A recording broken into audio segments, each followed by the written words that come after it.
Good morning. क्या कल हमने जो दो क्वेश्चन किए थे, दो किया था एक ही किया था, एक ही कर पाए थे? तो क्या आपने वो क्वेश्चन घर जाके फिर से कर लिया ऑनलाइन? ठीक है, तो आज हम क्वेश्चन करने वाले हैं। एक अच्छा भी डिस्कशन बचा है क्वेश्चन का ना अपना।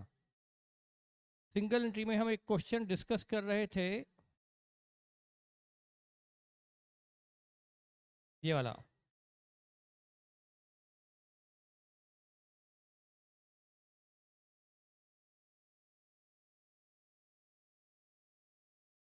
ये question number fifth, question number fifth हम डिस्कस कर रहे थे, फिफ्थ नंबर क्वेश्चन।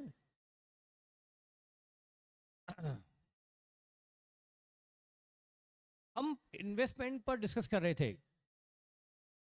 आप इमेजिन कीजिए, गवर्नमेंट बॉन्ड है 100 रुपीज वाला। गवर्नमेंट बॉन्ड है 100 रुपीज की फेस वैल्यू वाला, जिस पर इंटरेस्ट रेट है 6%, और मार्केट में वो हमें 90 रुपीज में मिल गया। मार्केट से वो हमको 90 में अवेलेबल हो गया, मार्केट से हमने उसको 90 रुपीज में खरीद लिया। फेस वैल्यू 100 है और मार्केट वैल्यू 90 है, 90 में हमने खरीद लिया, 90 हमारी कॉस्ट हुई। क्या हमें इसे खरीदते ही 10 रुपये का प्रॉफिट हो गया?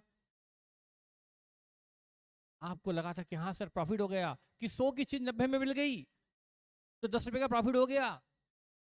आप उसको खरीदने के शाम को दोपहर में फिर बेचोगे तो कितना मिलेगा?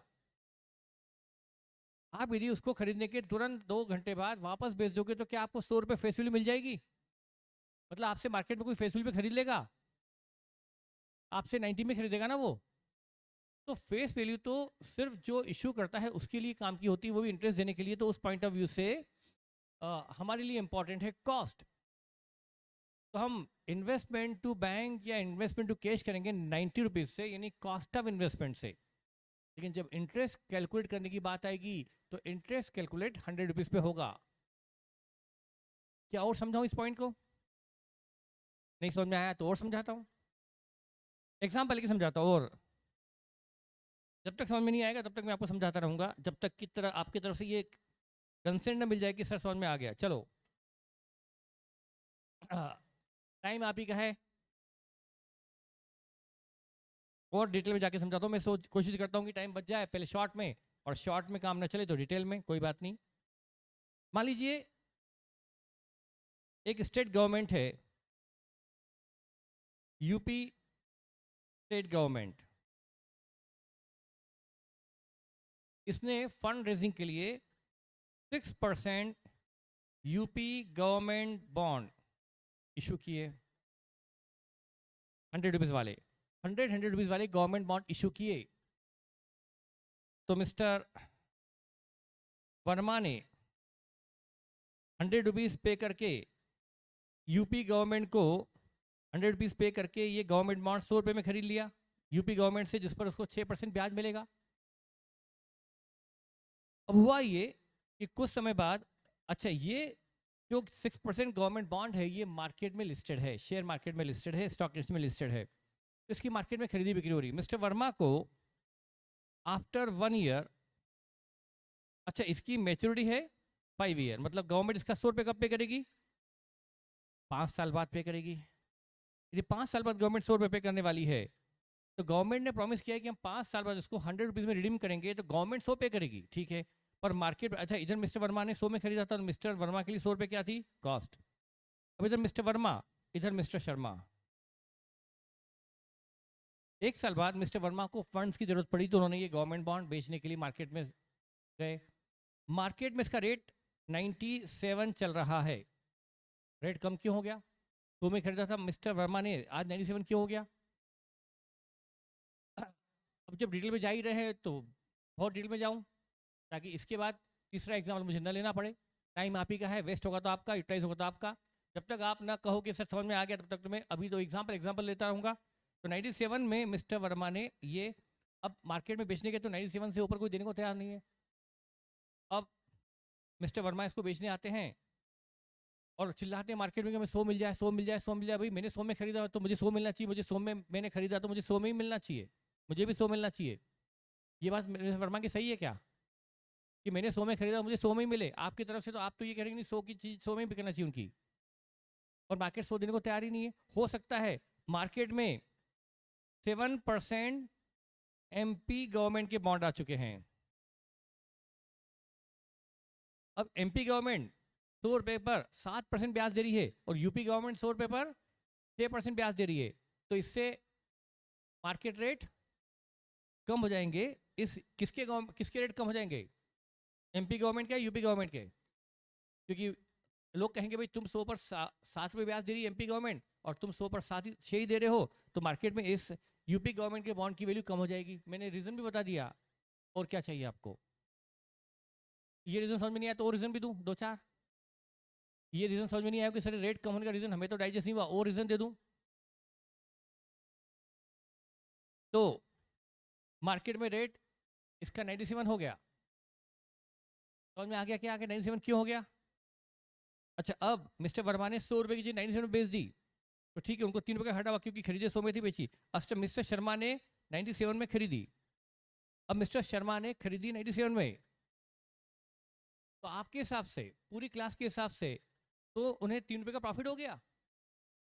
अरे भाई 97, 100 की चीज 97 में मिल गई आपके हिसाब से, मेरे हिसाब से नहीं। कल आपने ही कहा था, इसलिए पूरी क्लास ने एक्सेप्ट फ्यू स्टूडेंट, तो उनको 3 रुपए का प्रॉफिट हो गया। अब उनको एंट्री करना चाहिए investment debit 97, sorry investment debit 100। आपके हिसाब से 100 की चीज मिल गई, कैश गया 97, और 3 रुपए का प्रॉफिट हो गया। तो प्रॉफिट ऑन परचेज, खरीदते ही प्रॉफिट हो गया, प्रॉफिट बुक कर लो। 3 रुपए का प्रॉफिट आपके हिसाब से, पूरी क्लास के हिसाब से, ऑनलाइन के हिसाब से ये प्रॉफिट हो गया। क्या प्रॉफिट हो गया? कैसे प्रॉफिट हो गया जरा बताओ तो सही मुझे। 3 रुपए का डिस्काउंट कैसे मिल गया, 3 का प्रॉफिट कैसे मिल गया? क्या 100 की चीज उनको 97 में मिल गई? आज इनको 100 रुपीज गवर्नमेंट से कम मिलेगा आराम से। मुझे भी जल्दी नहीं है, चाहे मैं 2 क्वेश्चन का टारगेट लेके आया हूँ, आज एक ही कराऊंगा।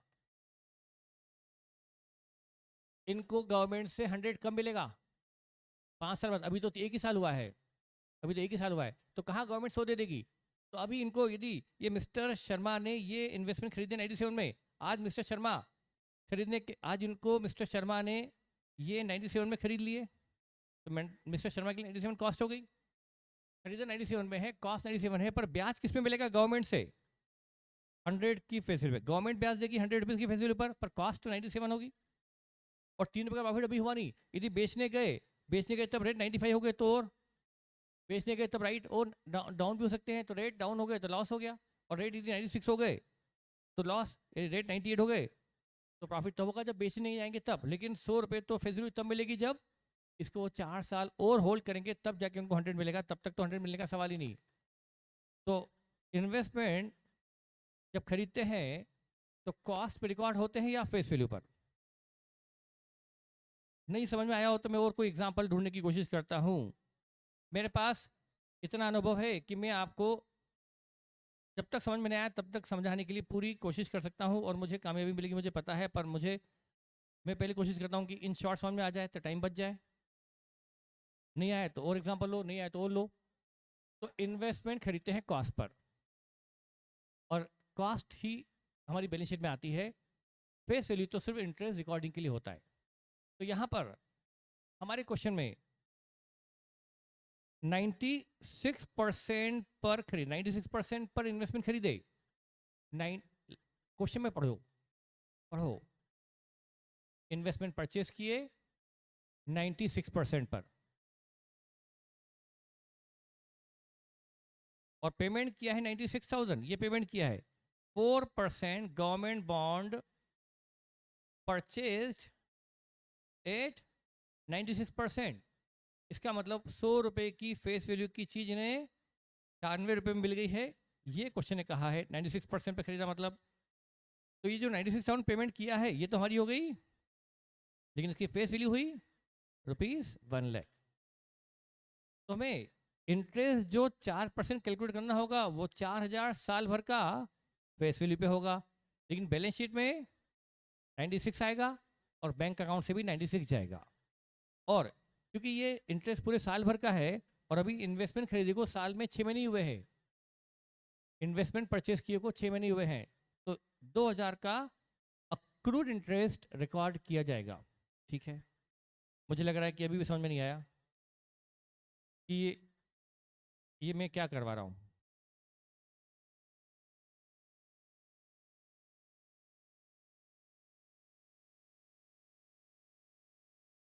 अच्छा, मैं क्वेश्चन पढ़ता हूँ एक बार।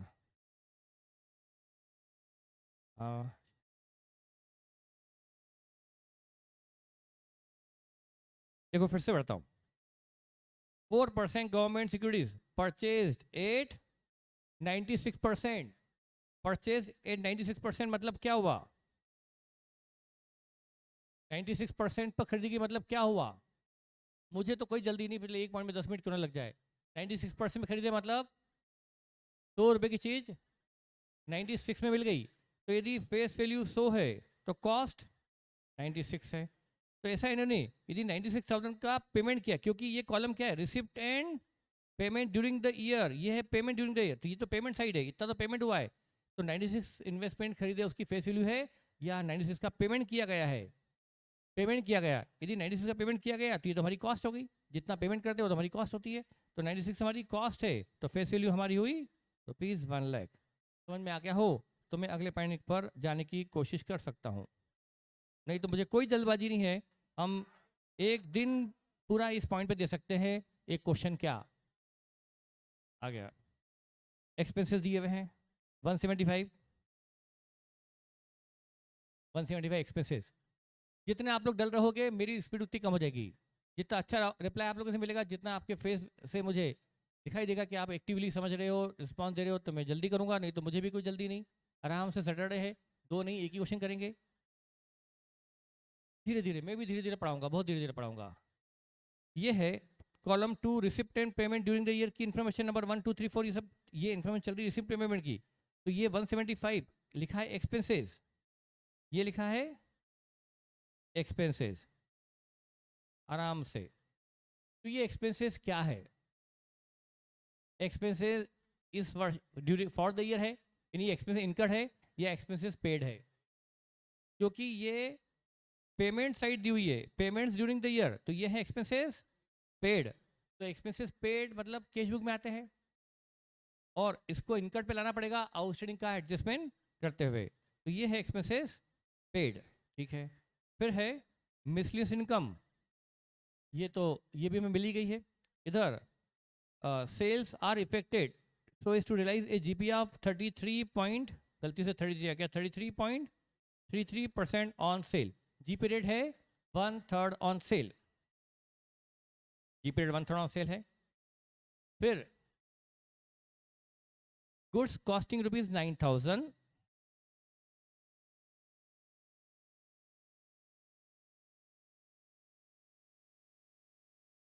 देख लिया, करेक्शन हो गया। अब आप इधर देखना शुरू करो। Goods costing ₹9,000 were issued as advertisement articles. 9,000 का गुड्स एडवर्टाइजिंग के रूप में एडवर्टाइजिंग के रूप में इशू कर दिया गया। तो यहाँ एंट्री होगी advertising expense debit to purchase, और इसका डबल इफेक्ट सिंगल में देंगे। इसको हम 9,000 को P&L में करेंगे डेबिट एज एन एक्सपेंस, और परचेज से करेंगे क्रेडिट, मतलब परचेज में से लेस कर देंगे। समझ में आ गया हो तो आगे बढ़ूं। During the year BR totalling 1 lakh were drawn on debtor, BR debtor पर ड्रॉ किए गए। ड्रॉ करने की कोई एंट्री नहीं होती, पर हम अज्यूम कर लेते हैं कि एक्सेप्ट भी हो गए होंगे, तो एंट्री होगी BR टू डेटर, एंट्री होगी BR टू डेटर। ध्यान दो, तो क्या करेंगे इस BR 1 लाख को?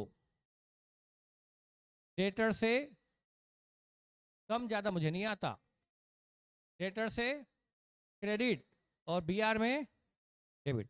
उसके बाद of these bills amounting to ₹20,000 were endorsed in favour of creditor. इन बिलों में से 20 के बिल क्रेडिटर को इंडोर्स कर दिए गए।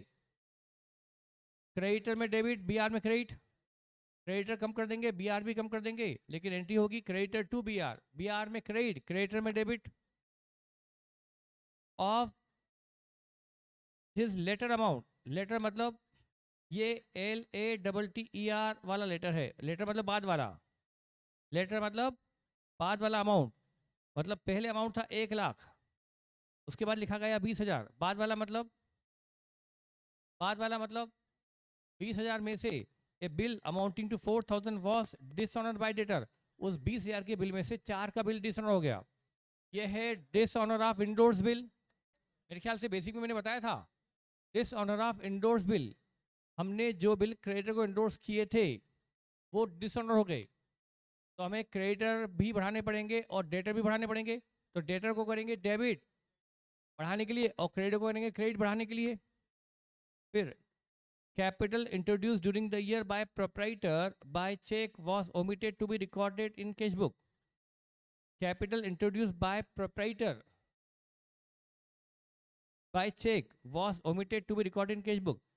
कुछ न कुछ कैपिटल एडिशन इस साल हुआ है, पर वो कितना एडिशन हुआ है वो गिवन नहीं है। दो the bank balance of 4750 on 31st December 92 is shown above is after taking the same into account. The bank balance of 4750 on 31st December 92 is shown above. क्या ये बैंक बैलेंस कहीं ऊपर बताया गया है? यस, ये बताया गया बैंक बैलेंस क्लोजिंग, ये 31 दिसंबर 92 क्लोजिंग है, और वहां का ये बैंक बैलेंस दिया हुआ है, बैंक बैलेंस, ये बैंक बैलेंस, ये बैंक बैलेंस दिया हुआ है क्लोजिंग। ये बैंक बैलेंस के लिए कह रहा है क्वेश्चन कि ऑनर कुछ एक अमाउंट लेकर आया, क्या लाया पता नहीं, एक्स अमाउंट लेके आया, उसका अमाउंट क्वेश्चन में पता नहीं है क्योंकि रिकॉर्ड ही नहीं किया उन्होंने, लेकिन जो बैंक वो अमाउंट चेक से लाया और चेक बैंक में जमा भी हो गया, हमारा बैंक बैलेंस बढ़ भी गया, और हमारा जो क्लोजिंग बैंक बैलेंस दिया हुआ है उसमें उसका इफेक्ट आ भी चुका है। जो वो एक्स अमाउंट लाया है उसकी एंट्री हो चुकी है बैंक द्वारा, बैलेंस बैंक द्वारा बढ़ाया जा चुका है, और हमारे क्लोजिंग बैंक बैलेंस में उसका इफेक्ट आ भी चुका है। बस हमें उसका अमाउंट भर पता नहीं है कि वो कितना अमाउंट लेकर आया था। ठीक है,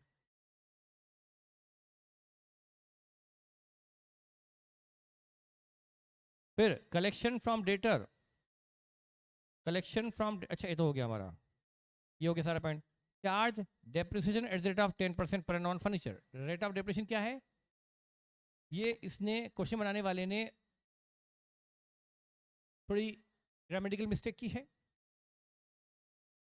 चार्ज वर्ड लिखा है जबकि लिखना था चार्ज्ड, डेप्रिसिएशन चार्ज, क्योंकि आप देखिए furniture, purchase of furniture Midway through the year 10,000, opening furniture था 60,000, तो 60 + 10 70 का फर्नीचर होना चाहिए क्लोजिंग, और ये 63,500 बच रहा है। ओपनिंग था 60, खरीदा 10 का, ये खरीदा साल के मिड में, ये मिड में परचेस किया, तो डेप्रिसिएशन ओल्ड वाले पे लगेगा पूरा 6,000, इस पर लगेगा पूरा, लेकिन इस पर लगेगा 10,000 पर 10% से 1,000 साल भर का, तो 6 महीने का 500, तो WDV 63 और वही दी हुई है। इसका मतलब ये वैल्यू जो क्वेश्चन में गिवन है ये आफ्टर डेप्रिसिएशन है, तो लिखना क्या था, चार्ज डेप्रिसिएशन चार्ज या चार्ज। ठीक है, तो हम इतना ध्यान न दें, हमको दिख ही रहा है क्लियर कट कि ये आफ्टर डेप्रिसिएशन। ठीक है, जो वैल्यू गिवन है ये आफ्टर डेप्रिसिएशन है। यदि वैल्यू 70 दी होती, ये वैल्यू यहाँ पर 70 दी होती, तो क्या मतलब होता कि इस पर अभी डेप्रिसिएशन लगना बाकी है, नहीं लगा। चलिए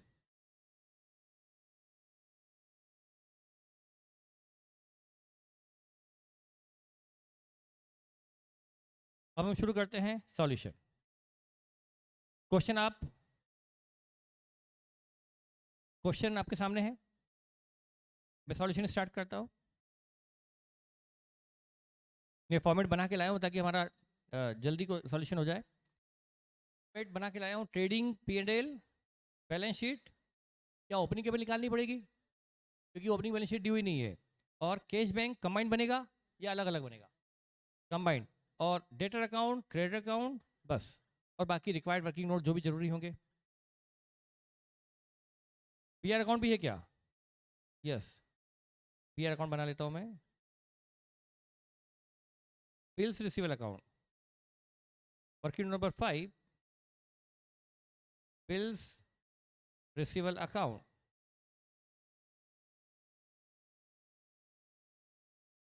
मेरी स्पीड बहुत स्लो हो गई आपके रिस्पांस को देखते हुए। सिलेबस हमारा लेट होगा, कोई दिक्कत नहीं। वैसे ही आप लोग पहली बेस से बहुत लेट हो, वो आपसे कितना आगे चल रहे हैं। अर्ली बर्ड वाले आपसे कितने आगे चल रहे हैं पता है आपको? उनका 6वां चैप्टर चल रहा है, 5वां 6वां चैप्टर चल रहा है उनका, क्योंकि उन्होंने अर्ली बर्ड मतलब जल्दी ज्वाइन किया था। आप लोग उनसे लेट हो, उसके बाद भी बहुत रिस्पांस स्लो है। तो मेरी स्पीड कम हो जाएगी ना, तो आपका सिलेबस फिर लेट खत्म होगा, रिवीजन हो ही नहीं पाएगा। फिर वो बैच का कोर्स भी जल्दी खत्म होगा, रिवीजन भी जल्दी हो जाएगा उनका, उनके टेस्ट ज़्यादा हो जाएंगे, उनके मॉक टेस्ट ज़्यादा हो जाएंगे, तो उनका रिजल्ट डेफिनेटली बहुत अच्छा आने वाला है। और आप लोग की स्पीड इतनी स्लो है, इतना स्लो रिस्पॉन्स है कि मेरी स्पीड ही स्लो हो गई बहुत। कोई बात नहीं, लेकिन चलिए आराम से चलेंगे, कोई दिक्कत नहीं। शुरू करो। क्वेश्चन देखो, एक बार क्वेश्चन फिर से पढ़ना है। क्वेश्चन फिर से पढ़ने की इच्छा है तो चलो, क्वेश्चन पढ़ेगी नहीं पढ़ेंगे, आप लोग देख देख के बोलोगे तो किस सिर्फ इधर ही देखते रहोगे या क्वेश्चन में भी देखोगे? इधर ही देखने से काम नहीं चलेगा, आपको क्वेश्चन देखना पड़ेगा। मेरी स्पीड भले स्लो हो जाए पर आप क्वेश्चन देखो, उसके बाद पढ़ेंगे। पहला आइटम क्या है बैलेंस शीट में? पहले हम कैपिटल बनाएंगे, ओपनिंग कैपिटल निकालने के लिए बनाएंगे statement of calculation. Opening capital के लिए बनेगा स्टेटमेंट ऑफ अफेयर। क्या ऐसा करें स्पीड बढ़ाने के लिए, जो बच्चे जल्दी कोर्स करना चाहते हैं क्या उनको मैं उधर बेच में शिफ्ट कर दूं कुछ बच्चे? पर वो सब गड़बड़ हो जाएगा। उधर स्पीड में फास्ट करके मतलब जल्दी करवा सकता हूँ, तो ऐसा कुछ पॉसिबल है कि कुछ बच्चे उसमें शिफ्ट होना चाहते, मैं कोर्स जल्दी करवा दूँ उधर? हाँ बेटा, यदि इसमें से 4-5 बच्चे उधर भी आ जाएंगे तो मैं उनको अलग से पढ़ा सकता हूँ।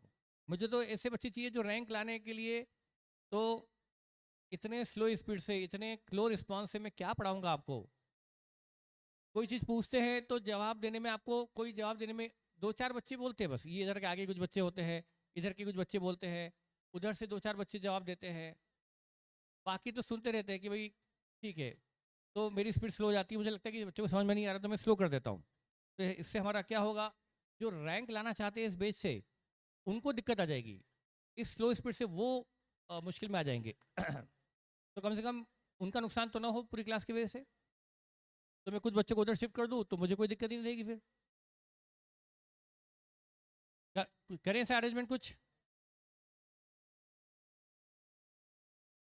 हाँ तो अपन 5-7 बच्चे सिलेक्ट कर लेते हैं उधर शिफ्ट करने के लिए, ठीक है? चलो मैं प्लान करता हूँ। तो चलो स्टेटमेंट ऑफ अफेयर में फिर अपन आराम से पढ़ेंगे, कोई जल्दी नहीं, रिस्पांस दो या मत दो मुझे कोई फर्क नहीं पड़ेगा। तो स्टेटमेंट ऑफ अफेयर में पहला आइटम क्या दिया हुआ है? स्टॉक दिया हुआ है, अमाउंट 80,000। नेक्स्ट, डेटर 160 असेट में आ गया। BR nil. Creditor 1,10,000। Furniture 60,000। Expenses outstanding, expenses outstanding 20,000। Prepaid expenses 6,000। Cash अलग दिए 2,000। बैंक अलग दिया हुआ है। ये हमने स्टेटमेंट ऑफ बना लिया with all assets and liability. तो बैलेंस शीट फिगर निकल जाएगी हमारी कैपिटल, और इसको एग्जाम में बैलेंस शीट फिगर लिखना ना बोले, क्योंकि बाकी अमाउंट जो गिवन थे वो और बैलेंस शीट जो आपने निकाला उसको डिस्क्राइब करने के लिए जरूरी है कि आप लिख कर आए बैलेंसिंग फिगर। 188 हमारा बैलेंस शीट फिगर है कैपिटल। ये हमारी ओपनिंग बैलेंस शीट अब बनी। अब हम इस ओपनिंग बैलेंस शीट के लेंगे सिंगल इफेक्ट। पहला है, अब अभी तक क्या कर रहे थे हम, क्वेश्चन में एसेट आई एसेट लिख दी, फिर एसेट आई फिर एसेट लिख दी, फिर लाइबिलिटी आ गई लाइबिलिटी लिख दी, ऐसे चले। लेकिन अब जब इस बैलेंस शीट के बाद सिंगल इफेक्ट देना शुरू करेंगे तो पहले असेट साइड कंप्लीट करेंगे, फिर लाइबिलिटी साइड। सबसे पहले आया स्टॉक। स्टॉक को हमने ट्रेडिंग के डेबिट में लिया, टू ओपनिंग स्टॉक 80,000। फिर है डेटर 160 के, डेटर 160 के मैं यहाँ लिख देता हूँ, टू बैलेंस बीडी 160। नहीं, मैंने फिर बोला ना आपको, अभी अभी एक बात समझाई थी आपने, सुनी नहीं मैंने क्या बोला था। जब मैं ओपनिंग, अभी तो बताया था फिर बताना पड़ रहा है। बेटा मैंने क्या कहा था आपको, सुनो ना, जो बच्चे गलत कर रहे हैं। पहले क्या कहा था कि पहले हम स्टेटमेंट ऑफ अफेयर बनाएंगे। उस वक्त जब स्टेटमेंट ऑफ अफेयर बना रहे हैं तब क्वेश्चन में असेट आई तो असेट लिखी, फिर असेट आई तो फिर असेट लिखी, फिर असेट आ गई तो असेट लिख दी, फिर लाइब्रेरी आ गई तो लाइब्रेरी लिख दी, फिर लाइब्रेरी आ गई तो लाइब्रेरी लिख दी, फिर असेट आ गई तो असेट, ऐसे लिखते जाएंगे, जो आया वो लिखते आएंगे। लेकिन जब एक बार स्टेटमेंट ऑफ अफेयर बन गया, अब क्या करेंगे? सिंगल इफेक्ट लेते वक्त कभी असेट कभी लाइब्रेरी, कभी असेट कभी लाइब्रेरी, ऐसा करेंगे, या पहले असेट साइड कंप्लीट करेंगे फिर लाइब्रेरी साइड? तो सिस्टम बनाना और समझना पड़ेगा मैं क्या बोला हूँ। तो अब हम क्या शुरू कर चुकी, ओपनिंग बैलेंस शीट बन चुकी है, तो अब मैं शुरू क्या करूंगा?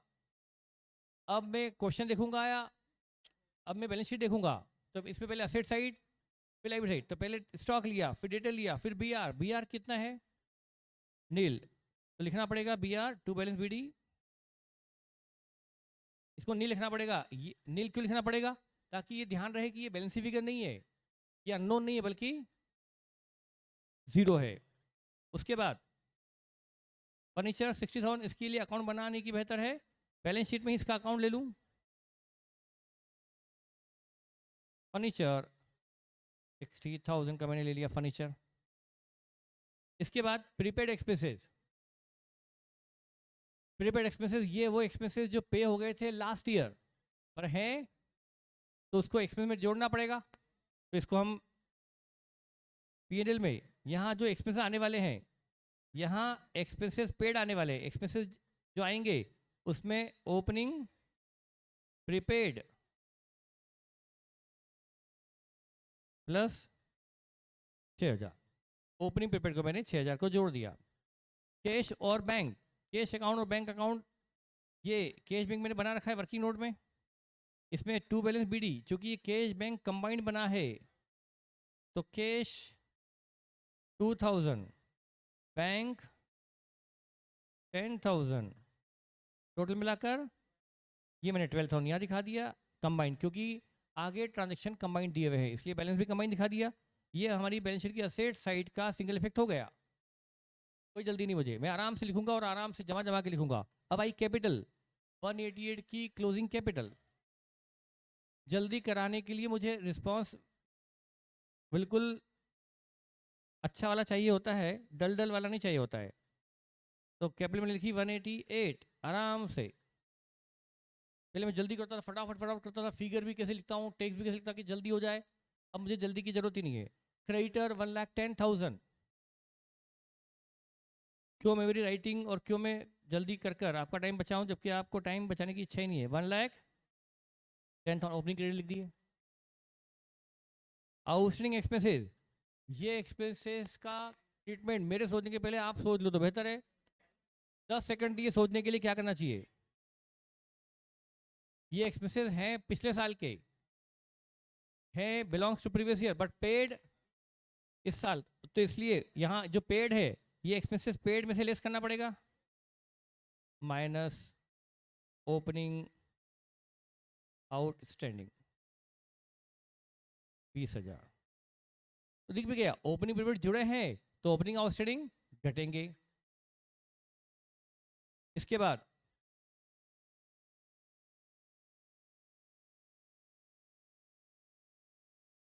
सबका सिंगल इफेक्ट हो गया, सारे ओपनिंग बैलेंस का सिंगल इफेक्ट हो गया। नहीं हुआ हो तो देख लो, एक बार और चेक कर ले। हाँ हो गया हो तो हाँ करो, नहीं तो फिर अब चेक कर लेते हैं, लग रहा हो डाउटफुल हो एक बार फिर चेक करते किसका हुआ किसका नहीं हुआ। हो गया। अब हम करेंगे ट्रांजेक्शन्स का डबल इफेक्ट। बेटा फास्ट करो, आप लोग इधर आ जाओ, जल्दी से रिस्पॉन्स दो तो मैं करूँ, या मैं तुमको देख देख के पढ़ाऊँ क्या? इधर फास्ट रिस्पॉन्स मिलता है, इधर पूछो तो फटाफट जवाब मिल जाता है। चलो तो मैं एक काम करूं, अब ये क्वेश्चन आज मैं जल्दी करवाना तो मैं इधर देख देख के करवाता हूं, ठीक है?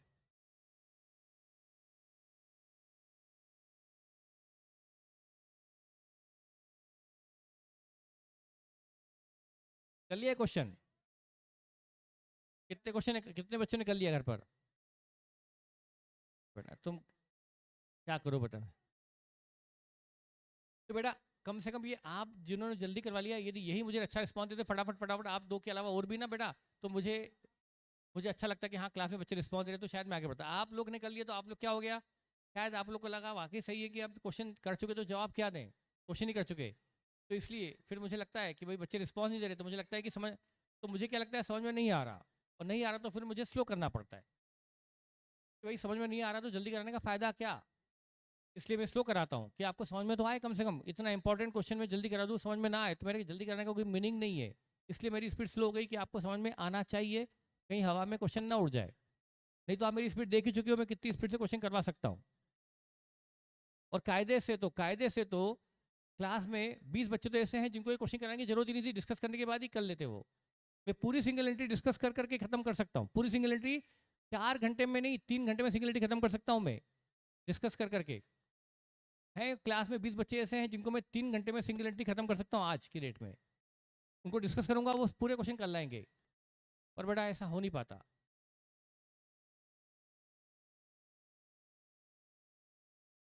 देखो ना मैडम, मैंने क्वेश्चन पूरा डिस्कस ही नहीं किया और बच्चों ने कर लाया। चलिए, अब सबसे पहले है पॉइंट में रिसिप्ट एंड पेमेंट की इंफॉर्मेशन, उसमें सबसे पहले है रिसिप्ट 585, रिसिप्ट फ्रॉम डेटर 585 है, और वो 2.5% डिस्काउंट घटाने के, तो जो 585 मिला पहले वो डेटर अकाउंट में होगा क्रेडिट बाय कैश, 585 डेटर से मिला, डेटर में क्रेडिट, और कैश बैंक में to debtor 585 debit, cash bank में डेबिट, डेटर में क्रेडिट, और ये जो मिला ये 97.5% है, क्योंकि 2.5% डिस्काउंट दिया था, तो इससे डिस्काउंट का अमाउंट निकल जाएगा, तो बाय डिस्काउंट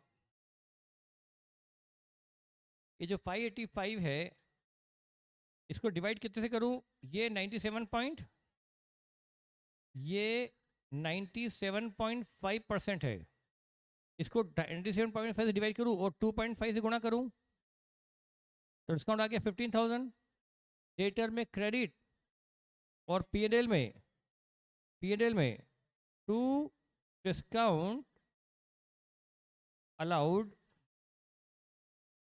15,000 पीएनएल में डेबिट। उसके बाद पेमेंट टू क्रेडिटर 392, क्रेडिटर्स को पेमेंट किया गया 392 after allowing discount by cash bank में बाय क्रेडिटर, इनको 392 का पेमेंट किया गया, तो कैश बैंक से 392 क्रेडिट, और क्रेडिटर में टू कैश 392 डेबिट, और ये जो 392 दिया गया ये 2% डिस्काउंट के बाद दिया गया, मतलब ये पेमेंट जो हुआ है 98% पेमेंट हुआ, तो ये 98% था, तो यहाँ 2 डिस्काउंट आएगा, और ये 392 जो है इसको मैं डिवाइड करूँ 98% से और मल्टीप्लाई करूँ 2% से, तो डिस्काउंट आया 8,000, ये डिस्काउंट क्रेडिटर में होगा डेबिट, और पीएनएल में होगा क्रेडिट, पीएल में होगा क्रेडिट बाय डिस्काउंट 8,000। इसके बाद नेक्स्ट है प्रोसीड ऑफ BR 61250, BR की प्रोसीड, प्रोसीड मतलब प्राप्ति, प्राप्ति मतलब जो मिला, तो BR अकाउंट कैश अकाउंट में लिखेंगे 2BR 61250 प्रोसीड है, प्रोसीड है मतलब प्राप्ति है, मतलब इतना रिसिप्ट हुआ है, यहाँ डेबिट और BR में क्रेडिट बाय कैश 61250, और ये जो BR से मिला है ये 2% घटाने के बाद मिला है, मतलब बैंक ने 2% डिस्काउंट कट कर लिया, तो ये जो मिला है ये 98% था, तो ये 98% था, तो 2% कितना निकाल लेंगे bye discount 61250 divide by 98 into 2, 1250 का डिस्काउंट, ये डिस्काउंट अमाउंट BR अकाउंट से होगा क्रेडिट और पीएनएल में होगा डेबिट, यह आएगा to discount on BR 1250। Drawing है ₹70,000 की ड्राइंग है, ये कैपिटल में होगी डेबिट -70, कैपिटल में डेबिट और कैश बैंक से क्रेडिट बाय ड्राइंग। 70,000 की ड्राइंग को कैश बैंक से किया क्रेडिट और कैपिटल में debit. Next, purchase of furniture Midway through the year. Midway मतलब साल के एंड में खरीदा फर्नीचर। मिडवे का मतलब क्या होता है? बीच में। तो बाय फर्नीचर 10 का फर्नीचर खरीदा, कैश बैंक से करेंगे क्रेडिट और बैलेंस शीट में फर्नीचर में करेंगे डेबिट प्लस 10,000 फर्नीचर में डेबिट परचेज। फिर 4% गवर्नमेंट सिक्योरिटी परचेज एट 96%, और उसके लिए हमें पेमेंट 96,000 किया है। पेमेंट 96,000 किया है तो हमारी कॉस्ट ऑफ इन्वेस्टमेंट भी 96 है। तो बैलेंस शीट में यहाँ आएगा 4% गवर्नमेंट सिक्योरिटीज 96, बैलेंस शीट में डेबिट और कैश बैंक से by 4% government securities 96, cash bank से क्रेडिट। और ब्रैकेट में हमारी अंडरस्टैंडिंग के लिए यहाँ लिख लेंगे फेस वैल्यू ₹1,00,000। अब एक काम करें, बाद में ये पॉइंट भूल जाएंगे, इसलिए हमें इमीडिएटली इसके इंटरेस्ट के पॉइंट को भी निपटा देना चाहिए। ये इन्वेस्टमेंट साल के बीच में खरीदे गए हैं। देखिए आप डेट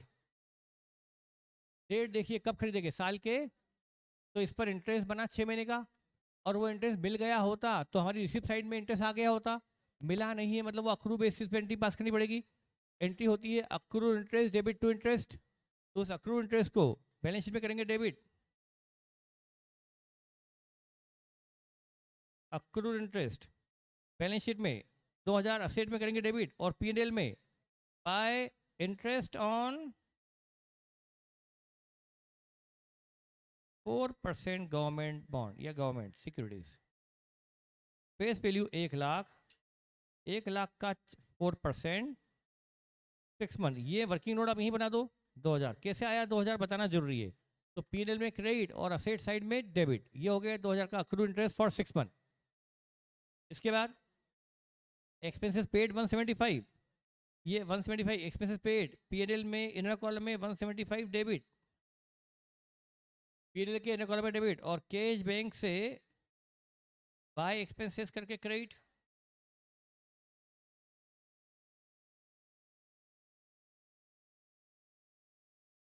इसके बाद मिसलियस इनकम कैश बैंक में डेबिट, चूंकि मिल गई क्योंकि रिसिप्ट एंड पेमेंट साइड में दिया हुआ है, रिसिप्ट एंड पेमेंट में दिया हुआ है मतलब मिल गई होगी। 5,000 की मिसलियस इनकम कैश बैंक में 5,000 डेबिट, और P&L में बाय मिसलिनियस इनकम 5,000 यहाँ credit. Next, sales GP rate 1/3 on sale है। इसका यूज हम बाद में करेंगे क्योंकि हमको ना जीपी पता है ना सेल पता है, तो इसको छोड़ दो। फिर 9,000 का गुड्स विज्ञापन में बांट दिया गया, तो इसको P&L में डेबिट। और यहाँ जो परचेज आने वाली है, यहाँ जो परचेज आने वाली है जब भी आएगी उसमें से लेस करेंगे 9,000, परचेज से 9,000 क्रेडिट, तो हमने परचेज से लेस कर दिया 9,000, परचेज से 9,000 क्रेडिट, और P&L में टू एडवर्टाइजिंग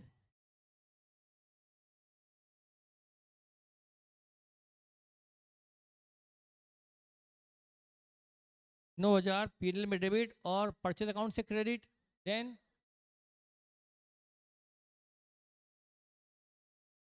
अब एक बच्चा पूछ रहा गवर्नमेंट बॉन्ड वाले एडजस्टमेंट में कुछ इफेक्ट होगा क्या? कैश इफेक्ट होगा क्या बेटा? ये हमने कैश अकाउंट में 96 क्रेडिट तो किया है, कहाँ ध्यान है तुम्हारा? कैश अकाउंट में 96 क्रेडिट किया है ना, ये देखो, ये कैश अकाउंट में क्रेडिट किया है, ध्यान नहीं बेटा आपका। नेक्स्ट 1,00,000 के, अब नेक्स्ट पॉइंट है, डेटर से 1,00,000 के बिल प्राप्त हुए। डेटर से बिल प्राप्त हुए तो डेटर में लिखेंगे बाय BR।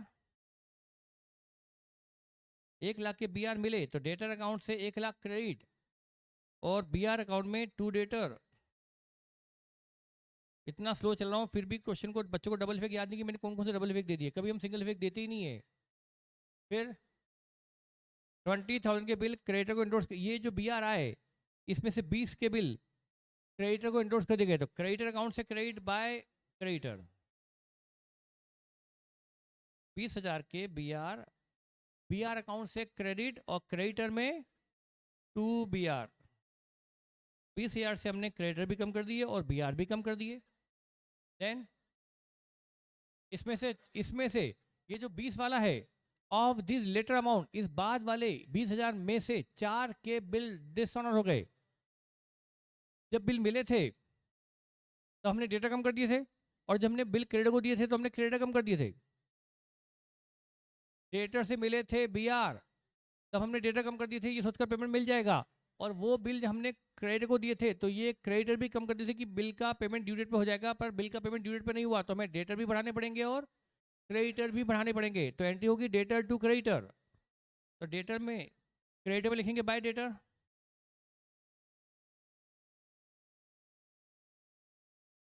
Bye debtor. हमने क्रेडिटर फिर से 4 से बढ़ा दिए और इधर डेटर भी बढ़ा देंगे टू क्रेडिटर। और ये है dishonour of endorsed bill. Next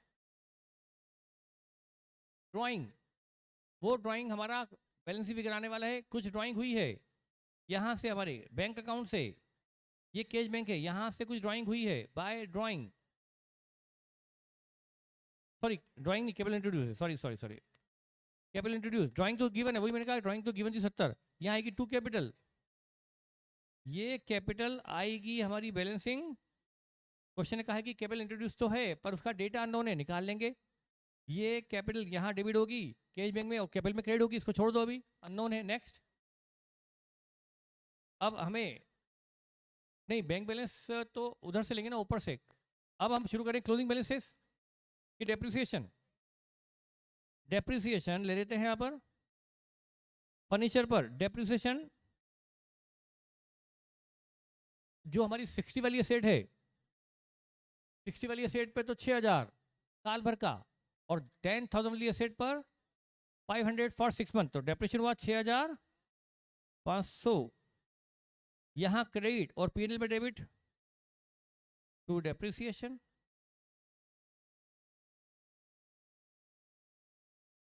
$6,500, बाहर बचा 63। अब हम शुरू करेंगे closing balances. Closing balance number 1 stock, stock balance sheet में भी आ जाएगा, स्टॉक 70 बैलेंस शीट में भी और ट्रेडिंग में भी by closing stock 70। Next debtors unknown है, बी आर अननोन है, छोड़ दीजिए, दोनों अननोन है, छोड़ दो। क्रेडिटर्स गिवन है तो क्रेडिटर ले लो बैलेंस शीट में भी, क्रेडिटर्स 150 बैलेंस शीट में भी ले लो और क्रेडिटर अकाउंट में भी ले लो, to balance C D 150। Furniture ले चुके 63,500 एज इट इज ले चुके। एक्सपेंस आउटस्टैंडिंग, एक्सपेंस में डेबिट करो, एक्सपेंस में डेबिट प्लस क्लोजिंग आउटस्टैंडिंग 18,000 के एक्सपेंस आउटस्टैंडिंग, इसको एक्सपेंस में करो डेबिट और लाइबिलिटी में करो क्रेडिट, एक्सपेंसेस आउटस्टैंडिंग।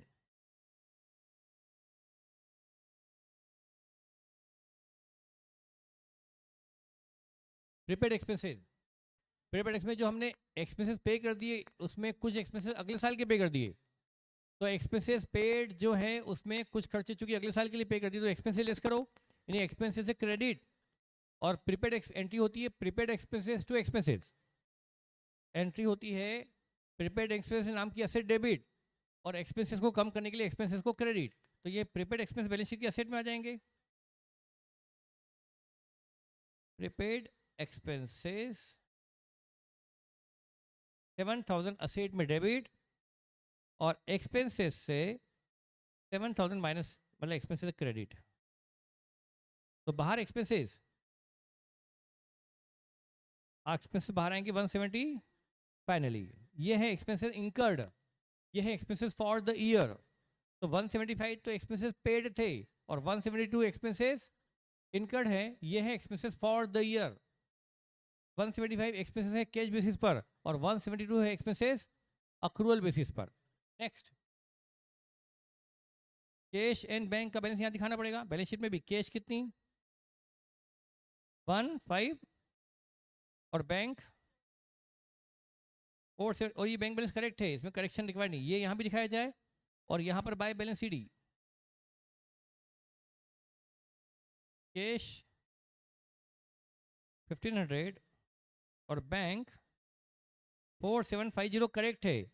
ये जो मनी कैपिटल की आई है इसका इफेक्ट कंसीडर करने के इसका इफेक्ट करने के बाद ही ये बैंक बैलेंस है। मतलब इस बैंक बैलेंस पे कुछ जो मनी वो प्रोप्राइटर ड्यूरिंग द ईयर लेकर आया उसका इफेक्ट इस 4750 में ऑलरेडी आ चुका है। मतलब ये बैंक बैलेंस में कोई करेक्शन रिक्वायर्ड नहीं है, ये करेक्ट ही है, तो हमें एज इट इज बैलेंस लिख दिया 4750। अब बैलेंस फिगर निकालना शुरू करें। अननोन जब क्वेश्चन की सारी इन्फॉर्मेशन खत्म हो जाए तब हम अननोन इन्फॉर्मेशन निकालना स्टार्ट करते हैं। डेटर में अभी सेल आना बची है, टू सेल और क्लोजिंग डेटर भी बचे हैं। तो हम इस डेटर अकाउंट में दो दो अननोन होने से डेटर से अभी कुछ भी नहीं निकाल पाएंगे। क्रेडिटर में परचेज अननोन है और क्या अननोन है। यदि परचेज ही अननोन है तो क्रेडिटर से परचेज निकाली जा सकती है बाय परचेजेज बैलेंसिंग फिगर।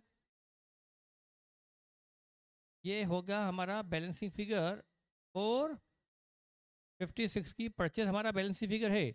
इसको क्रेडिटर में करेंगे क्रेडिट और ट्रेडिंग में करेंगे डेबिट। 456 परचेज नेट आई बाहर, 447 की परचेज आ गई बाहर नेट। अब क्वेश्चन में अभी जीपी भी पता नहीं है पर जीपी रेट पता है और इधर सेल पता नहीं है और जीपी रेट गिवन है तो उससे सेल निकाल लेंगे। तो हम वर्किंग नोट बनाएंगे, working note number 6, calculation of sale. Opening stock 80,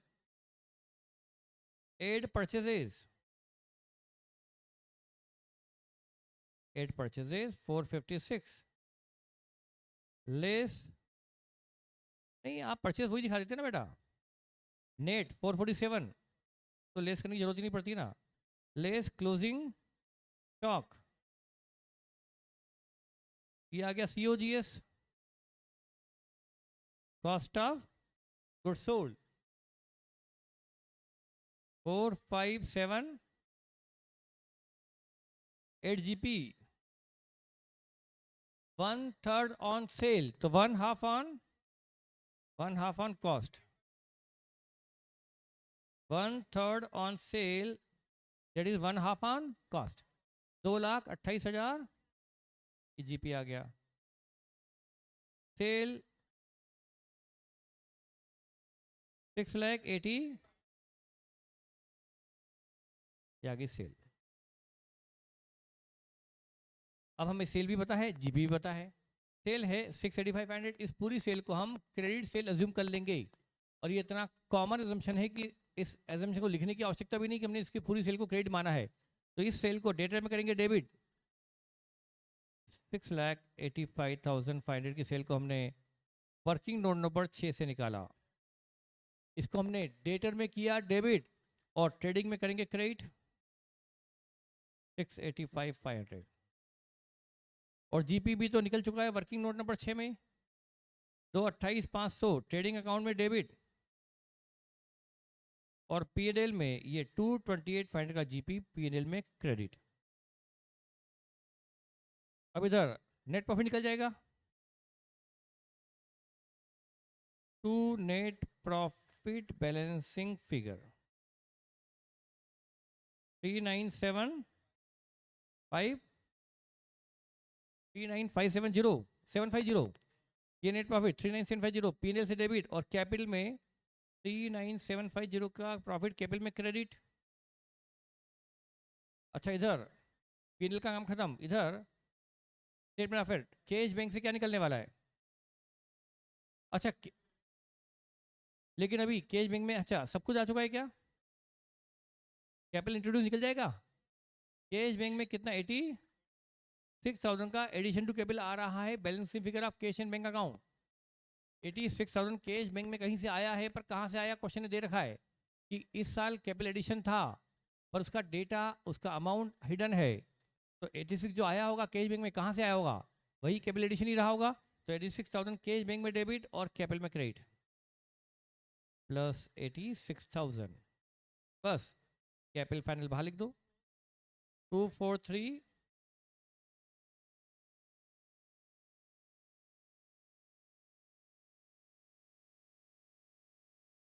इधर डेटर का क्लोजिंग बैलेंस निकाल लो 149।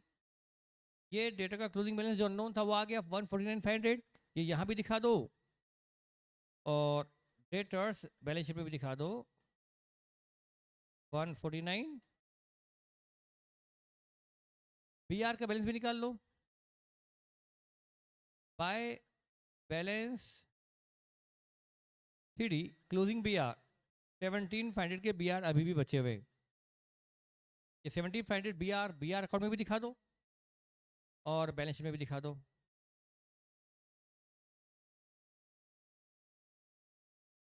बीआर 17,500।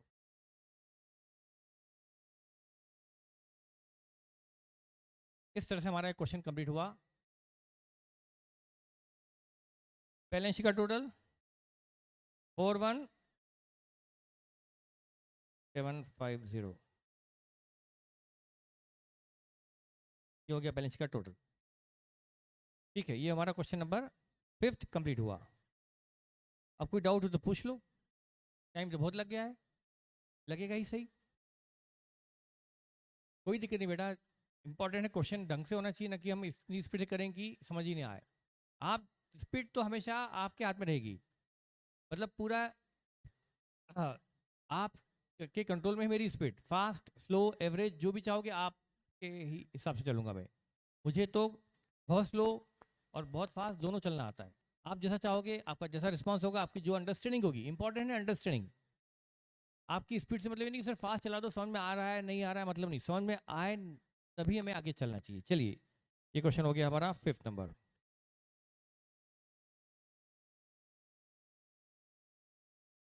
अब मैं आज टारगेट 2 क्वेश्चन का लेके आया था कि मैं 2 क्वेश्चन कराऊंगा, और आराम से 2 क्वेश्चन में करवा भी देता, पर अब हमारे पास शुरू का 15 मिनट जो आपने इतनी सुस्ती दिखाई कि मैं वो हिम्मत ही नहीं हुई मुझे दूसरा क्वेश्चन सोचने की भी कि मैं करवा पाऊँ।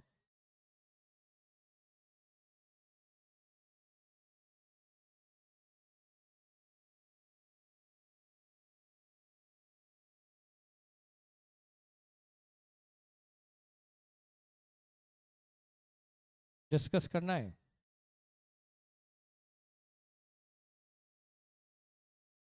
फिर वही क्लास में एक डिफरेंस फिर से पैदा हो जाएगा, जो मैंने कल कहा ही था, कल भी कहा था कि वो डिफरेंस बहुत बड़ा चल रहा है क्लास के अंदर। मैं क्वेश्चन कल तो मैंने आधे ही डिस्कस किया और आप क्वेश्चन कर लाए। अब मैं आज क्वेश्चन डिस्कस कर लूंगा तो फिर ये बच्चे कर लाएंगे, और कल वही फिर माहौल खराब हो जाएगा कि वो बच्चे जो रिस्पांस देते हैं वो तो कर ही लाएंगे, वो रिस्पांस देंगे नहीं तो मुझे लगेगा कि समझ में बच्चों को आ नहीं रहा है, तो फिर मैं बहुत स्लो हो जाऊंगा।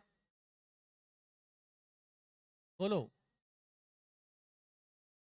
हाँ बेटा, पूरी क्लास का देखना पड़ेगा। ये बच्चे कराए हुए क्वेश्चन नहीं होते तो होमवर्क कहाँ से दे दूँ बेटा? ऐसा नहीं होता कि डाउट होगा तो कोई पूछने आता है क्या? कितने बजे को डाउट बताऊंगा अलग अलग?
क्वेश्चन नंबर 15,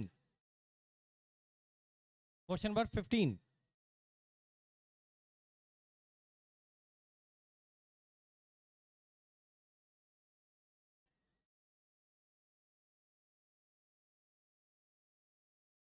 ये बेटा अपन इसी में 2 मिनट डिस्कस करके छोड़ दिया था इसको, सिर्फ 2 मिनट डिस्कस किया था फिर छोड़ दिया था अपन ने, नहीं हुआ है।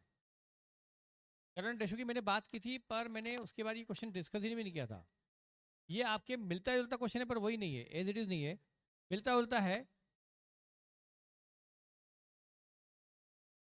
Following is the balance sheet of Sanjay a small trader as on 31 March 96।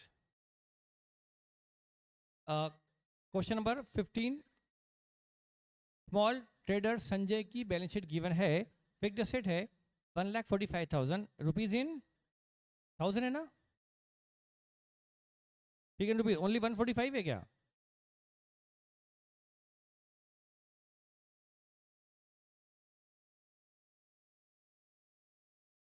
ये लैक्स में है क्या?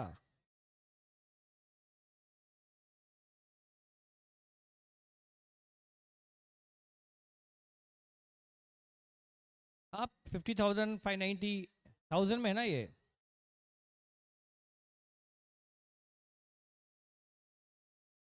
थाउजेंड में होगा ये, वो 1000 में लग रहा है।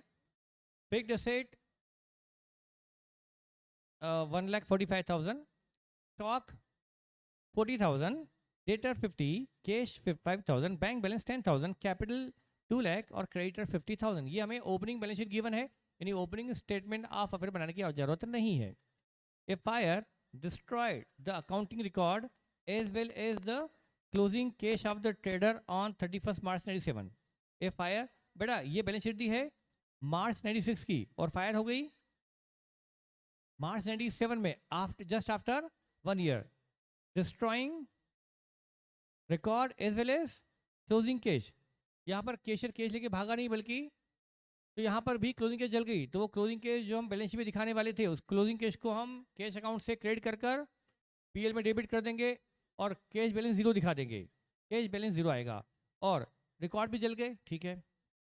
Debtor and creditors as on 31st March 97 showed an increase of 20% as compared to 31st March 96।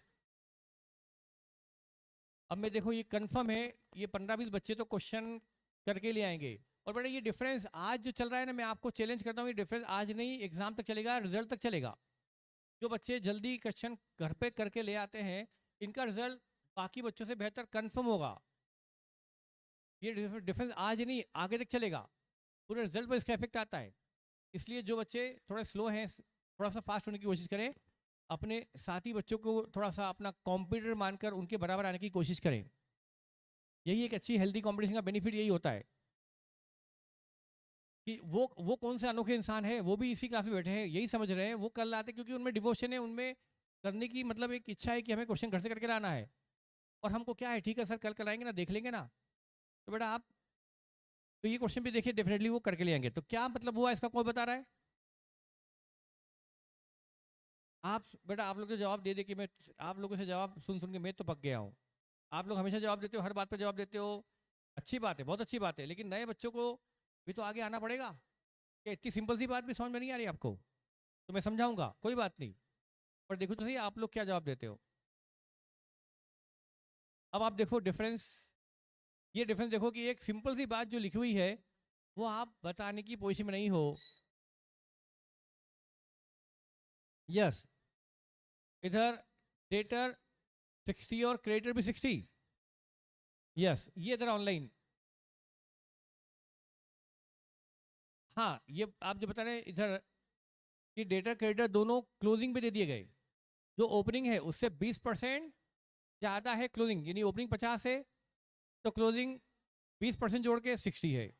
Creditor भी ओपनिंग 50 है तो क्लोजिंग 60 है। मतलब ये हमें दे दिए गए क्लोजिंग डेटर और क्लोजिंग क्रेडिटर की इन्फॉर्मेशन। क्या ये बात मुझे समझाने लायक बात थी? ये मेरी समझाने लायक बात ही नहीं थी जो आपको मुझे समझानी पड़ी। इधर credit period, debtor 1 month, creditor 2 month. Debtor को हम अपनी उधारी देते हैं 1 मंथ की और क्रेडिटर को उधारी देते हैं 2 महीने की।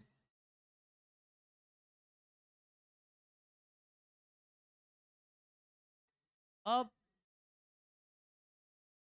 बेटा ये इससे क्या फायदा होगा, ये बेटा ये टर्म ऑफ क्रेडिट दे दी गई, इससे क्या फायदा होगा कोई बता सकता है? पीछे से, पीछे से कम से कम इस पीछे में इस कॉलम के पीछे चलने की कोशिश करूँ, फिर उस कॉलम के पीछे जाऊंगा, उस कॉलम के पीछे से कोई बता सकता है? पीछे पीछे से बोलो, कोई पीछे से बोलिए बेटा। टोटल सेल निकल जाएगी इससे, हाँ इससे निकलेगी क्रेडिट सेल। आपको क्लोजिंग डेटर दिए 60,000, ये जो डेटर दिए हैं 60,000, यस आप सही बोल रहे हैं बेटा। इधर ऑनलाइन में जो क्लोजिंग डेटर दिए हैं 60,000, ये कितने महीने की क्रेडिट सेल है? 1 महीने की क्रेडिट सेल है। इसको आप 12 से डिवाइड मल्टीप्लाई कर दोगे तो साल भर की क्रेडिट सेल आ जाएगी, साल भर की क्रेडिट सेल, ध्यान रखना। अच्छा इसमें तो क्लोजिंग क्रेडिटर भी दिए हुए 60,000, इससे परचेज निकाल सकते हो, क्योंकि जो क्रेडिटर से आपको उधारी मिलती है 2 महीने की, मतलब आप पेमेंट खरीद करते हो 2 महीने बाद, तो आपकी कितने महीने की परचेज का, कितने महीने की क्रेडिट परचेज का पेमेंट करना बाकी है। यदि हम क्वेश्चन मार्च में कर रहे हैं तो कौन कौन से 2 महीने जिसका पेमेंट करना बाकी है? फरवरी मंथ का जो परचेज है क्रेडिट, और मार्च मंथ का जो क्रेडिट परचेज है उसका पेमेंट करना बाकी है। तो जो 60,000 है क्लोजिंग क्रेडिटर, वो 2 महीनों की क्रेडिट परचेज है। 2 महीने की क्रेडिट परचेज 60,000, तो 1 महीने की 30,000, 1 महीने की 30, तो साल भर की 360 आपकी आ गई credit purchase of current year. तो आपने क्रेडिट परचेज निकाल ली क्रेडिटर से, और क्रेडिट सेल निकाल ली डेटर से।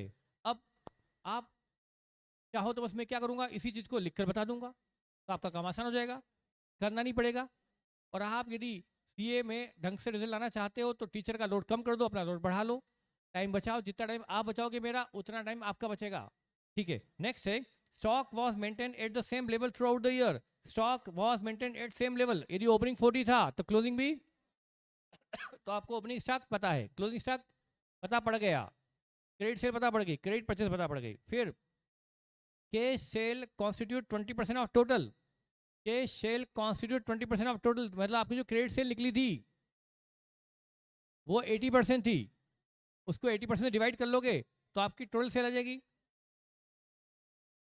9 लाख आपकी आ गई टोटल सेल, आ गई 9 लाख आपकी आ गई टोटल सेल, यही हुआ ना? ठीक है, all purchase were for credit only, purchase में कैश परचेज नहीं होती, सिर्फ क्रेडिट परचेज होती है। तो परचेज कितनी निकली थी? 3, वही आपकी टोटल परचेज है, मतलब आपके पास अब ओपनिंग स्टॉक भी दिया हुआ है, परचेज भी 360 है, सेल 9 लाख रुपीस की है, क्लोजिंग स्टॉक 40,000 है, तो जीपी आई जाएगा। अच्छा इधर current ratio as on 31 March 97 was exactly 2, ये एक नया पॉइंट है कि करंट रेशियो 2 है, current assets upon current liability से रेशियो 2 निकलता है। बड़ा ये बहुत ही, जब ये पॉइंट दिया है मतलब डेफिनेटली इसका कोई ना कोई जबरदस्त यूज है, कोई ना कोई हिडन डेटा इसी से निकलने वाला है। अब आपका माइंड इसको कैच कर पाता है या नहीं कर पाता है, मैं बोल रहा हूँ, ये माइंड कुछ तो भगवान को, गॉड भगवान का होता है दिया हुआ, गॉड गिफ्टेड होता है, बिल्कुल मानता हूँ मैं, लेकिन कुछ तो आप डेवलप कर सकते हो इनके बराबर आने के लिए। मेहनत करनी पड़ेगी, जल्दी सोचने की आदत डालोगे, घर सोचने की आदत डालोगे तो आपको भी क्लिक होना लगेगा, और एग्जाम में वही क्लिक होना आपको फायदा देगा तब जब नया क्वेश्चन आएगा। तो ये करंट रेशियो का यूज देखता हूँ कौन बता पाता है। आगे अभी बतानी, total expenses excluding depreciation for the year amounted to 2,50,000, total expenses excluding depreciation 2.5 lakh का साल भर का खर्चा है, इसमें डेप्रिसिएशन शामिल, डेप्रिसिएशन इसके अलावा है, तो 250 है हमारा कैश एक्सपेंसेस, 2.5 लाख का खर्चा है, ये है एक्सपेंसेस, टोटल एक्सपेंसेस। ये क्या लिखा है? Total expenses for the year, तो ये एक्सपेंसेस पेड है या एक्सपेंसेस इनकर्ड है? ये एक्सपेंस क्या लिखा है? एक्सपेंसेस पेड लिखा है 250, या एक्सपेंसेस फॉर द ईयर लिखा है? एक्सपेंसेस फॉर द ईयर लिखने का मतलब क्या हुआ, ये पूरे साल भर का खर्चे अक्रूवल बेसिस पर है ये। देखते आगे क्या होता है। फिर depreciation was provided eight 10% on closing value of fixed asset, depreciation की रेट क्या है? 10% ऑन क्लोजिंग वैल्यू, ठीक है। पेमेंट टू क्रेडिटर, पेमेंट अब लिखा है bank and cash transaction, payment to creditor included 50,000 by cash, creditor को 50 कैश में दिया गया, तो क्रेडिटर टू कैश 50,000, 50 तो कैश में दिया गया, बाकी अमाउंट बैंक से चेक से दिया होगा। तो कैश में कितना दिया है वो गिवन है, लेकिन चेक से कितना दिया वो अभी हिडन है। लेकिन आपको ओपनिंग क्रेडिटर पता है, क्लोजिंग क्रेडिटर, क्रेडिट परचेज भी, और payment to creditor by cash भी पता है। तो बचा क्या? अब चक्कर आ गया दिमाग में, सर क्या बोल गए आप, हमारे अकाउंट में तो इमेज ही नहीं हो पाया कि आप क्या बोल रहे हो। और कुछ बच्चों को तुरंत पकड़ में आ गया कि सर क्या निकल जाएगा, क्या निकल जाएगा इससे? बैंक निकल जाएगी, बैंक बैलेंस क्लोजिंग। क्रेडिटर को कितना चेक दिया गया वो पता पड़ जाएगा, तो amount paid to creditor by cheque निकल जाएगा, तो वो हम क्रेडिटर में डेबिट करके बैंक में क्रेडिट कर देंगे। अच्छा, receipt from debtor included 590 by cheque, 590 debtor से चेक मिला तो बैंक में डेबिट और डेटर में क्रेडिट 590। उसके बाद अच्छा, आपको ओपनिंग डेटर पता है, क्रेडिट सेल पता है, closing debtor, cheque receipt from debtor, cheque receipt from debtor, तो बचा क्या? कैश रिसीट फ्रॉम डेटर होगा बैलेंसिंग फिगर, वो cash receipt from debtor cash account में डेबिट और डेटर अकाउंट से क्रेडिट कर देंगे। अच्छा, कैश डिपॉजिटेड इनटू बैंक, 120 की कैश बैंक में जमा की गई, कैश बैंक में जमा की गई मतलब कैश जमा की गई तो कैश अकाउंट में क्रेडिट और बैंक में, और personal drawing from bank, bank से क्रेडिट कैपिटल में debit, fixed asset purchase and paid by cheque 225, इसको बैंक अकाउंट से क्रेडिट और फिक्स्ड असेट में। उसके बाद जो फिक्स्ड असेट आएगी उस पर लगा देंगे 10% डेप्रिसिएशन। आपको ट्रेडिंग P&L बनाना है। And for your exercise assume case destroy by fire is return of in the P&L। Definitely हम ये नहीं लिखते तो भी जो केस जली उसको क्या करते, PL में डाल देते। अब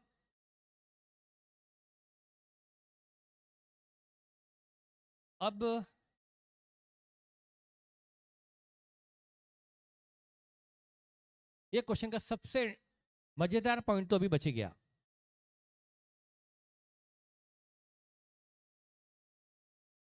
चलो, अब ये पॉइंट कौन बता सकता है कि इस करंट रेशियो का यूज कहाँ, कैसे, कहाँ करना होगा, इससे क्या फायदा मिलने वाला है, यूज ऑफ करंट रेशियो। एक मिनट पहले हाथ खड़ा करें फिर पूछूंगा मैं, करंट रेशियो का यूज क्या होगा।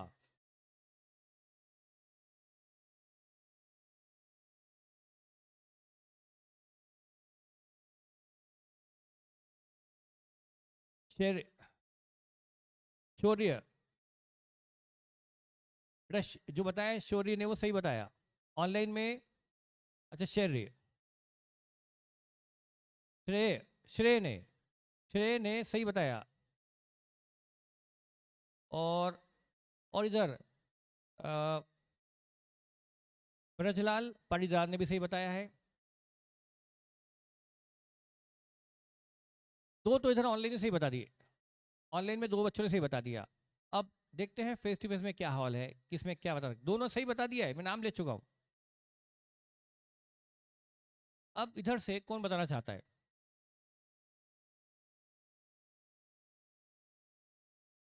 आप बताइए बेटा। ओके आप बताइए बेटा। क्लोजिंग स्टॉक निकलेगा बेटा, क्लोजिंग स्टॉक तो दिया हुआ है ना आपने को, stock level was maintain through out the year, opening stock 40 है और वही स्टॉक लेवल साल भर मेंटेन हुआ, वही स्टॉक लेवल साल भर मेंटेन हुआ, तो बेटा क्लोजिंग, बट ठीक है ना बेटा, आपने कोशिश तो की ना, सोचा तो सही ना, वही इंपॉर्टेंट है। हाथ खड़ा करना हिम्मत का काम होता है। ठीक है, आप पीछे बताइए, हाँ बेटा आप बताइए। हाँ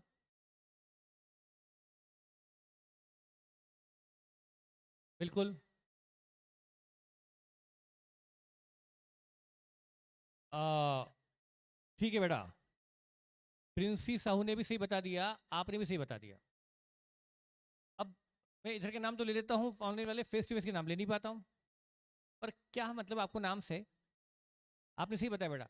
लेकिन उसमें एक चीज़ और है, आप कह रहे हैं कि करंट रेशियो से, जो ये कह रही है बेटा सही कह रही है, ये करंट रेशियो है, ये 2 है, इधर आती करंट लाइबिलिटी जो हमारे क्रेडिटर हैं, क्रेडिटर कितने,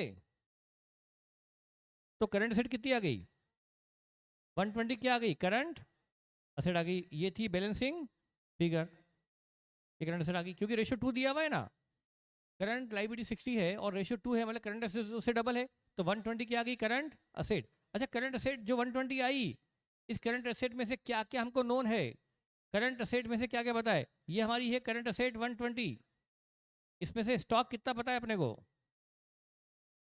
डेटर,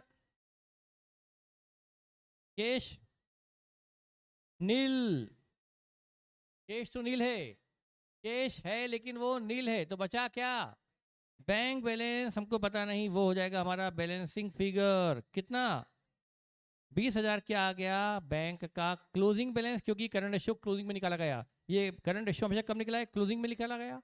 तो करंट सेट 120 है, उसमें स्टॉक पता है, डेटर पता है, कैश भी पता है कि वो जीरो है, बचा क्या, बैंक बैलेंस। इसके अलावा कोई तरीका नहीं बैंक बैलेंस निकालने का, इसलिए मैं बैंक बैलेंस से निकाल लिया। तो बैंक बैलेंस कितना आ गया, 20,000 बैंक बैलेंस आ गया। और कैश बैलेंस कितना है क्लोजिंग, कैश बैलेंस पता है जीरो है, और बैंक बैलेंस पता पड़ गया 20 है। ये आपको बहुत हेल्प करेगा क्वेश्चन करने में। गुड।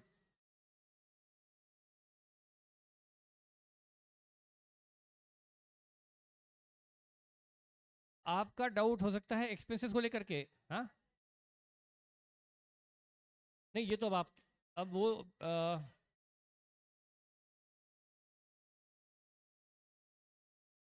बैंक बैलेंस से निकल के क्लोजिंग। अब आपका आप क्या कहना है बेटा, ड्राइंग भी दी हुई है, बैलेंस फिगर में क्या निकलेगा, अच्छा एक्सपेंसेस दिए 250। अब बेटा यहाँ पर पेड प्रॉब्लम क्या है कि क्वेश्चन में आउटस्टैंडिंग प्रीपेड दिए हुए है ही नहीं, ना आउटस्टैंडिंग ना प्रीपेड ना ओपनिंग में ना क्लोजिंग में, मतलब यही एक्सपेंसेस पेड भी मानने पड़ेंगे, 250 हमारे कैश एक्सपेंसेस मानने पड़ेंगे, क्योंकि आउटस्टैंडिंग प्रीपेड दिया हुआ नहीं, तो यही है पेड। अब अब ठीक है, चलो आपका एक क्वेश्चन है, इनका कहना है कि सर बैंक बैलेंस तो निकाल दिया, पर अब बैंक अकाउंट में जो बैलेंस फिगर आएगा कुछ आता है तो क्या मानेंगे। अब देखिए एक बहुत इंपॉर्टेंट मैं बता दूं, जो मुझे अभी बताना नहीं चाहिए कायदे से, तो आपको ये क्वेश्चन घर पे ट्राई करके फिर खुद जब उलझ जाओ आपको खुद को आगे जाके रास्ता समझ में आएगा। और फिर भी आप चाहो तो मैं बता दूं, आपका क्वेश्चन अपने के बिल्कुल सही है, लेकिन यदि आप यदि क्वेश्चन पूछने की कैपेसिटी रखती हैं, आपने अच्छा क्वेश्चन पूछा है, तो जब घर पे क्वेश्चन सॉल्व करना स्टार्ट करोगी तो आपसे सॉल्यूशन भी ऑटोमेटिकली हो जाएगा, आपको मुझसे कल जरूरत पड़ेगी नहीं पूछने की, आप डेफिनेटली इस पॉइंट को खुद ही रिजॉल्व कर लेंगी। एक पॉइंट बचा है बस, वो आप रिजॉल्व कर सकते हो अपने से, वो मैंने छोड़ दिया। बोलो, बता दूं क्या अभी, नहीं बस बेटा इसमें ये क्लोजिंग बैंक निकालना ये, और वो दूसरा पॉइंट जो आपने पूछा वो बस बचा है बस, तो वो आप कर लेंगे ट्राई, ठीक है बेटा। तो ये क्वेश्चन फिर कल नहीं करवाऊं मैं, बोलो, इसमें एक ही पॉइंट बचा है बेटा बस, तो वाकई इसको करवाना शर्मनाक होगा कि नहीं होगा बताओ, तो क्या मालूम इस क्वेश्चन को करवाने का नहीं करवाना, बस आप पूरा क्वेश्चन करके लाओ, एक जगह अटकोगे, यदि अटकोगे तो ढंग से करके लाए हो तो, और शायद आप उस जगह भी नहीं अटकोगे यदि आपने इसको ढंग से पूरा मन लगाकर क्वेश्चन सॉल्व किया और दिमाग लगा दिया तो, ठीक है बेटा। तो मैं कल इसको नहीं करवाने वाला, तो हमारे ये क्वेश्चन आपके होमवर्क में ही हो गया, ठीक है, चलिए थैंक यू।